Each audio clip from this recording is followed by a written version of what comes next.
Hello guys, আজকে আমি তোমাদের দেখাবো বাঁধাকপির কিভাবে মুচমুচে পকোড়া, না না পকোড়া বললে ভুল হবে, টিকিয়া টাইপের এক ধরনের মুচমুচে ক্রিপসি পকোড়া কী করে বানাতে হয় সেটা দেখো। চলো, প্রথমে নিয়েছি বাঁধাকপিটা কুচি কুচি করে কেটে নিয়েছি, পেঁয়াজ লঙ্কাকেও সুন্দরভাবে কেটেছি যাতে ওটার সাথে ভালো করে মাখানো যায়। তারপরে নিয়েছি বেসন,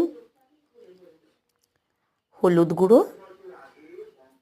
নুন যতটা লাগবে ততটা দেবো আমি, চিনি একটু লাগবে, নাহলে একটু ভালো লাগবে না, আর নিয়েছি চালের গুঁড়ো যাতে একদম মুচমুচে হতে পারে জিনিসটা। তো এবারে এই সব কটা জিনিস আমি এক এক করে মিশিয়ে দেবো। প্রথমে বেসন দিয়ে দিলাম, তারপরে দিয়ে দিলাম স্বাদ মতো লবণ, নেক্সট আমি দেবো চিনি, হলুদ গুঁড়ো, দেবো যাতে একটা কালারফুল একটা ফিলিংস আছে। তারপর চিনি, লঙ্কা, পেঁয়াজ সব দিয়ে তারপর আমি একটু চালের গুঁড়ো দিয়ে দেবো, দিয়ে নিয়ে একেবারে মিশিয়ে নিলাম ভালো করে, একদম হাত দিয়ে একদম স্ম্যাশ করতে হবে, না হলে কিন্তু খেতে ভালো লাগবে না, জিনিসটা শক্ত রয়ে যাবে।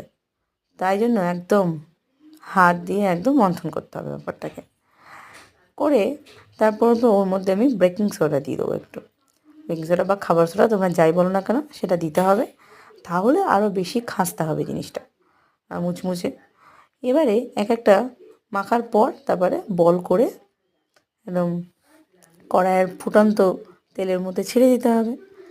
তারপর তোমরা দেখতেই পাচ্ছ কি সুন্দর ভাজা হচ্ছে জিনিসগুলো, আর রেডি হয়ে গেছে একদম ক্রিপসি পকোড়া বাঁধাকপি। কিছু হয়েছে পকোড়ার মতো, আবার কিছু কিছু টিকিয়ার মতো হয়ে গেছে।